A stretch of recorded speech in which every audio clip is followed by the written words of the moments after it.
Coming up on Valley News Live at 6, where a family is shaken up after a scary encounter in their home. It's been 4 months since Gigi's Playhouse burned down, but there is some good news with the changing of the seasons. Plus, who will be your voice in the legislature? Some questions lawmakers are looking at as they change district boundaries. Valley News Live at 6 starts right now.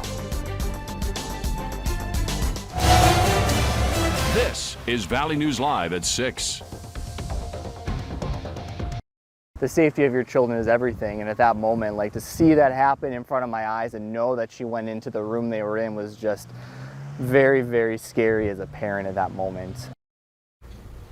Good evening, everyone. A Moorhead family is shaken up tonight after an SUV lost control and plowed through the front of their home. That happened just before 7 last night at 405 Oakway, which is just across the street from Moorhead High School. A 41-year-old Moorhead woman was cited for reckless driving on the scene and released. Valley News Team's crime and safety reporter Bailey Hurley spoke to the family today, who say while it was scary, they're choosing to look at the bright side. It all happened so fast for Jared Blanchette and his family. I saw the last probably 2 seconds of it. I mean, it was so fast. She was going very quick. So, I mean, by the time I got to the window, she was already probably in the grass. And then within 2 seconds, I heard the loud crash. With his 3 young children in one of the rooms the car crashed through, Blanchette says the panic was instant for him and his wife as they rushed down the hallway. You're just praying your kids are fine at that point. And I fully believe the Lord was watching over them, because 2 of them were playing in the front of the bedroom, not near the window. And my daughter, who was kind of closer, kind of got wedged between the mattresses when they shifted, but she was also uninjured in the whole thing. Blanchette says while the damage is bad, he knows it could have been so much worse, saying he's thankful no one in the neighborhood was playing outside or taking an evening stroll at the time of the crash. A house is temporary. Things like this can get fixed. It's an inconvenience for sure, but to me, the safety of the people around you is by far more important than something like this. And that glass half full attitude is what's getting the Blanchette family through the hard times, finding comfort in the new life lessons and making the most out of an unforgettable Tuesday night. I think the biggest warning I have for my kids now is we just always have to be watching. Accidents happen, and this was an accident. It was a big one, but it happened, and we forgive, obviously, and so there's no ill will whatsoever. In Moorhead, Bailey Hurley, Valley News Live. Blanchette says an insurance adjuster is expected to come to his home this week to assess that damage, and says it's not known how long it could take to clean up and rebuild that portion of his home. Fargo police have arrested this person in connection to this weekend's shots fired incident in downtown Fargo. Alexis Areza was arrested for terrorizing and felony reckless endangerment. According to police, detectives have established she was not targeting any individuals, but instead acting out of reckless disregard. We have new information about the fraudulent check story we broke yesterday after a man told us he was given a fake check after trying to sell his car on Facebook. Tonight, 2 more people are speaking out, saying the same thing happened to them. The woman the 3 men are accusing, Amy Murray, has a detailed past with law enforcement. Most recently, an arrest warrant for Murray was filed in June with charges related to a series of forged checks used in Minnesota between October of 2020 and this past January. Police from West Fargo, Dilworth, and the Hubbard County Sheriff confirmed reports had been filed, but they were unable to give us any information on the investigation. Fargo police tell us they've received more and more calls lately about phone scams. At times, callers may say they're with the Fargo Police Department or Sheriff's Office, warning about unpaid fines or a warrant. Some calls involve claims of compromised Social Security numbers. Others, a scammer will claim the individual needs to pay a deposit to Xcel Energy for a new meter. To avoid being duped, you should never give your personal or financial information over the phone to a caller you were not expecting to hear from. Another clear, quiet day today. Hutch is in now with a first look at the forecast. Hey, Hutch.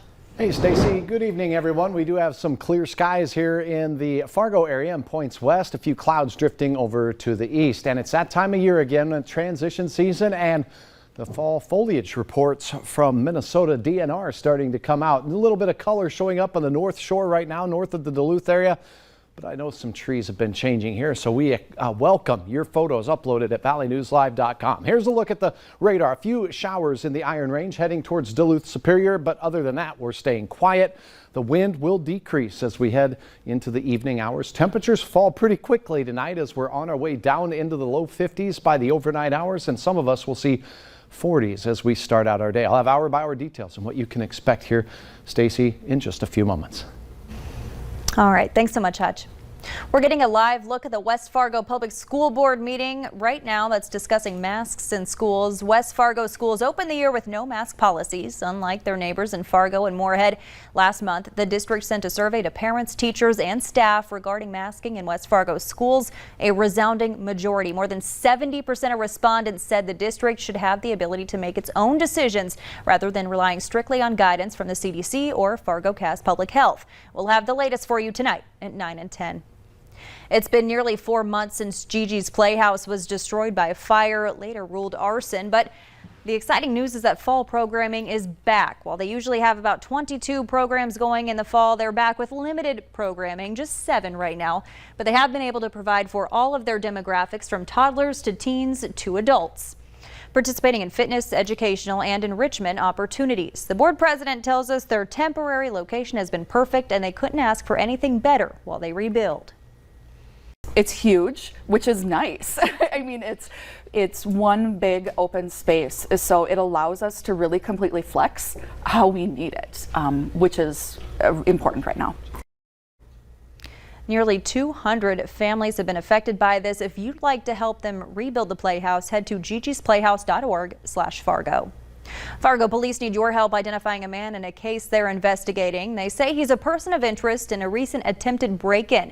That incident happened around 11:30 at night on September 4th at an apartment in the 700 block of 23rd Street South. The victim says that man was trying to get inside while they were home with their infant. If you have any information, call police at 701-241-1405. Police in Bemidji are asking for your help finding a missing teenage girl. 16-year-old Adonis Feather was last seen near the 1900 block of Middle School Drive Northwest yesterday evening. Police say she's 5'5", 180 pounds. She was last seen wearing a Tupac shirt, jeans, and black tennis shoes. Who will be your voice in the state legislature? Before we get to Election Day, the state must first redraw the legislative districts, and that'll determine who the candidates will be. State lawmakers are forming those lines, and they're showing their first drafts to the public for the first time. Lawmakers are working on the new district lines, and how to divide the state is no easy task. But some lawmakers are debating how to group communities together. The question specifically came up for the state's Air Force bases, which have grown in number but are seeing high voter turnouts. But what does the census tell us? That's what you worship. Then you worship that number. We can only deal with the numbers.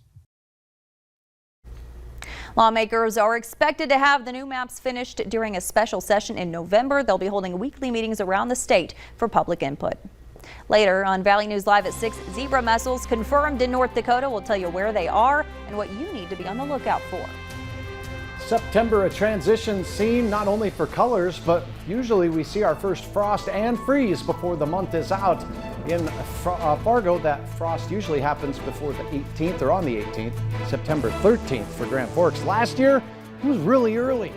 Your hour-by-hour forecast is next.